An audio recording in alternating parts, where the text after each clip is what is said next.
and welcome to another episode of TwistyBakes, and today we're going to be making what I think is the best cupcake recipe. This is a lower fat recipe which uses very little butter. Of course it's still high in sugar, so I wouldn't go so far as to call it healthy. This cupcake recipe also has an addition of some oil which helps to keep the crumb very moist, and these cupcakes will last about 4 days, which is almost unheard of in the cupcake world. So I'm very pleased with this recipe, and I'm going to show you how to make it in the Ankarsrum mixer. So let's start off with the preparation. The oven is on. You can hear the fan whirring in the background. It's at 180 degrees Celsius, preheating. I think that is about 350 Fahrenheit, but you'd probably want to check. I've also prepared my cupcake cases. In this instance, I'm using the hard-sided cases, and they're just sitting in a baking pan, a roasting pan rather. You could also use the thin paper ones and put them in muffin tins to give them the support they need while cooking, but this is what I've got, so this is what I'm using. This recipe is designed to make 12 cupcakes.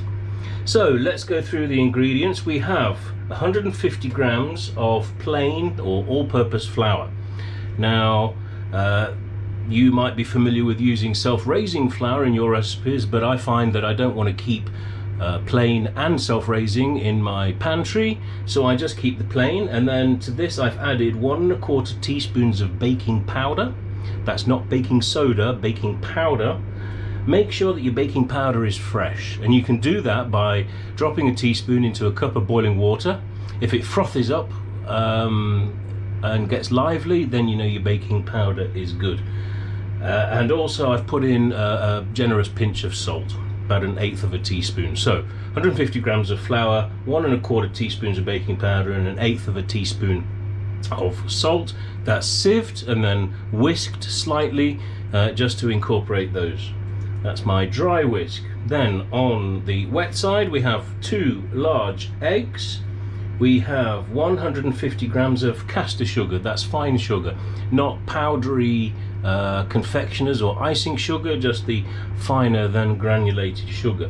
You could use granulated, but you can then expect to find little brown flecks in your cupcakes of crunchy cooked sugar. I prefer not, so I'm using caster sugar. We've got only 60 grams of unsalted butter. Traditional cake mixes is equal parts butter, flour and sugar. Obviously we've got equal parts flour and sugar, but only 60 grams of butter. And instead we're using 125 milliliters of milk, and I weigh my milk to make sure that I'm accurate rather than relying on the lines on my Pyrex jug. And in addition to that, I've got 2 teaspoons of vanilla extract.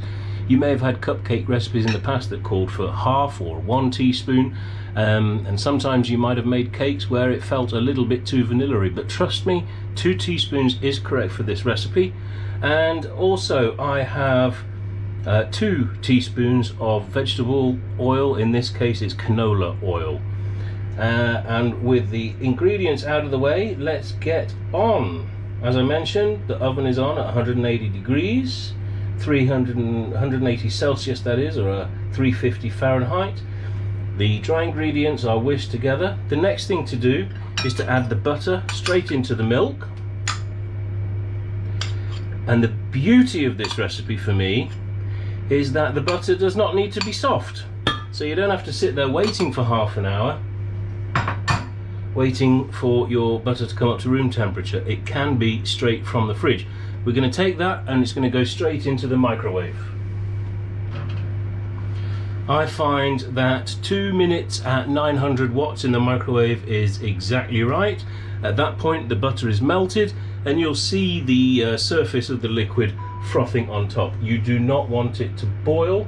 Be very careful not to get it that hot. When it's finished, I'm just going to leave it in the microwave so it can stay a little bit warm.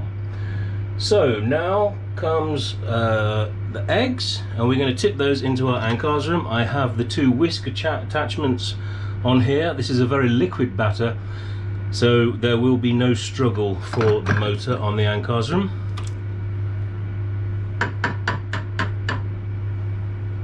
So we're going to beat these on a pretty high speed. That's with the knob pointing down to about 6 o'clock. I'm going to start slow and then bring it up.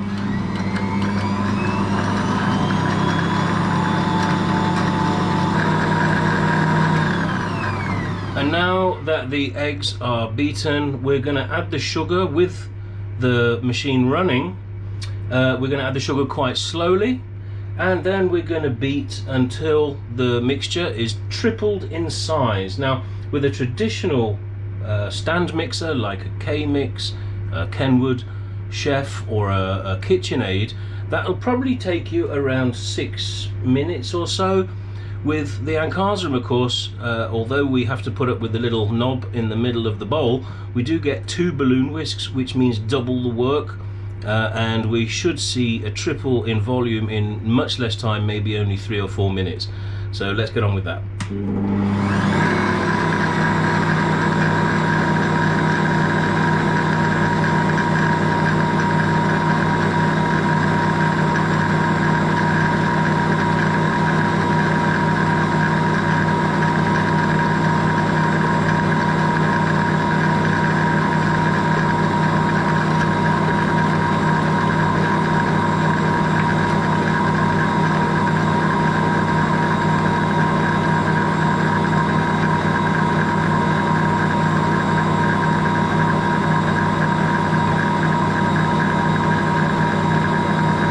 There we go, so we've added the sugar over about 30 seconds and we're looking for that tripling in volume. As you can see, it's already getting much larger in mass.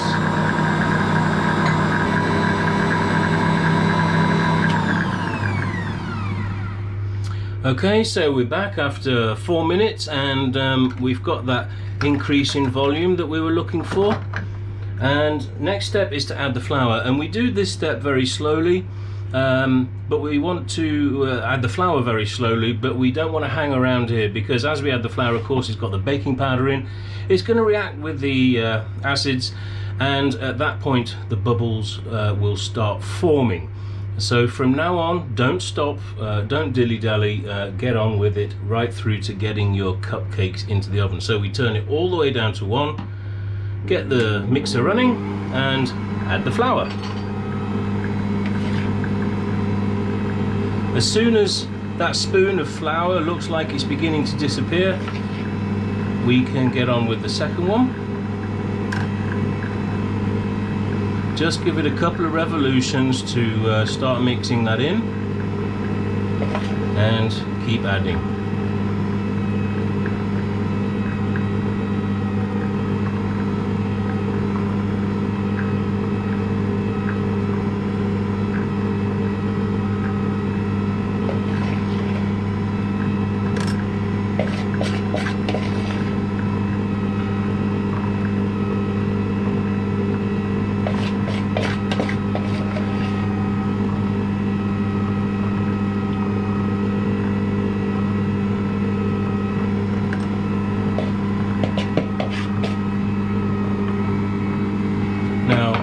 Let that go for another 5 or 10 seconds, and as soon as we can't see flour, we need to stop the Ank. As with all mixers, there's probably a little bit at the sides and on the central pillar there, but don't worry about that, we'll address that in a moment. Now we have an empty bowl, almost. Next we take our empty bowl, and I've got the warm milk and butter mixture. That goes into the bowl. We're going to add our 2 teaspoons of vanilla essence and 2 teaspoons of vegetable oil. Now, at this point, you're going to find that the milk is still quite warm, so we need to reduce that temperature, and we call that process tempering. To temper, we're going to take a little bit of our mixture, maybe 3/4 of a cup, so that's probably half a cup. I'm going to take a little bit more, you don't have to be too exact at this point.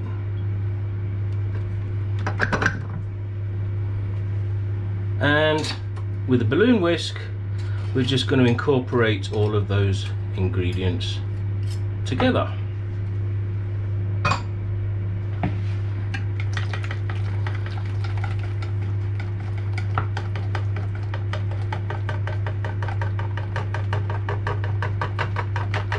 Okay, you can be quite vigorous, as is your level of ability, and when those are mixed and smooth, you can see that the bubbles are forming.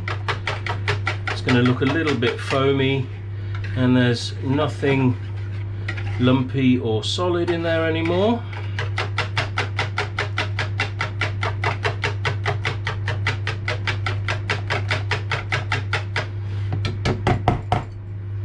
And now we're going to add this, which is considerably cooler, into our main mix. Again, on speed 1, we're going to add this over about 15 seconds.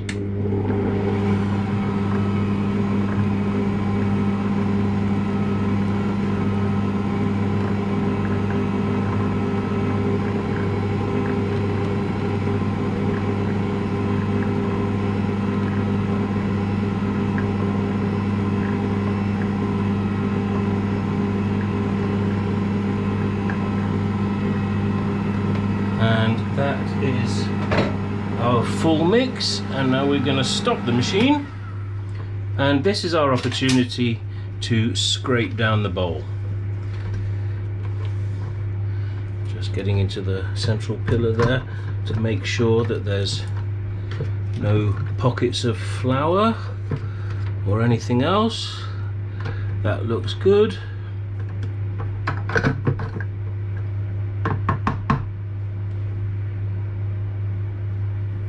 And now we just give it another 10 seconds.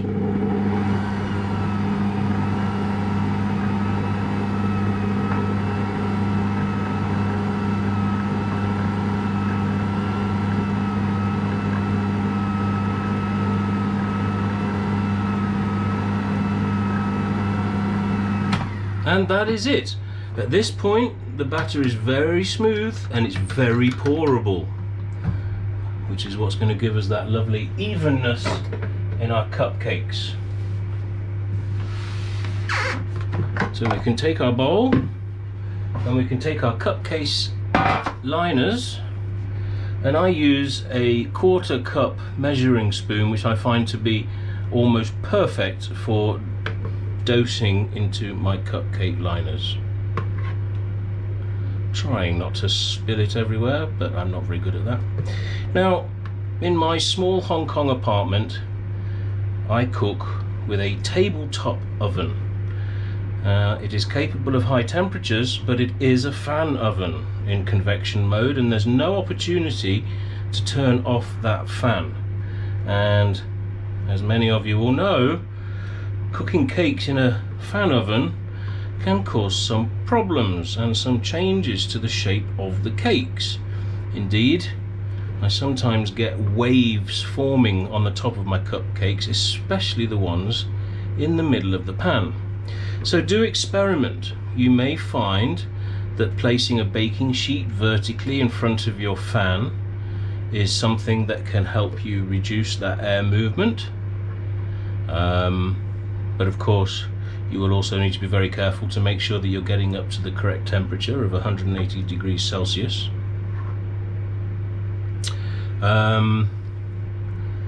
I've experimented with putting the cakes on the top shelf in my oven, which is above the fan, and I've experimented using this tall-sided roasting tin on the bottom of my oven, and I found that's what gives me the best results.